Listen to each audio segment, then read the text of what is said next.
ମୁଁ ମୁଁ ପ୍ରଦୀପ କୁମାର ଜେନା ଓଡ଼ିଶା ବିଦ୍ୟୁତ୍ ନିୟାମକ ଆୟୋଗଙ୍କ ଅଧ୍ୟକ୍ଷ ଭାବେ ନିଯୁକ୍ତ ହୋଇଥିବାରୁ ଈଶ୍ୱରଙ୍କ ନାମରେ ଶପଥ କରୁଅଛି ଯେ ମୁଁ ଅଧ୍ୟକ୍ଷ ଭାବେ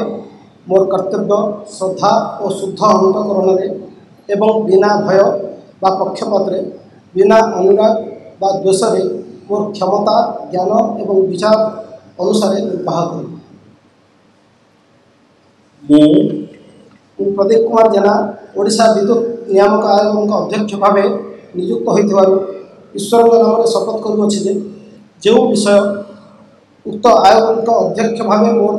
ବିଚାରକୁ ଅଣାଯିବ ବା ମୋତେ ଜ୍ଞାତ ହେବ ତାହାକୁ ଅଧ୍ୟକ୍ଷ ରୂପେ ମୋ କର୍ତ୍ତବ୍ୟର ସମୁଚିତ ନିର୍ବାହ ନିମିତ୍ତ ଯେପରି ଆବଶ୍ୟକ ହେବ ତତ୍ ଭିନ୍ନ ପ୍ରତ୍ୟକ୍ଷ ବା ପରୋକ୍ଷ ଭାବେ କୌଣସି ବ୍ୟକ୍ତି ବା ବ୍ୟକ୍ତିମାନଙ୍କୁ ଜଣାଇବି ନାହିଁ ବା ପ୍ରକଟ କରିବି ନାହିଁ।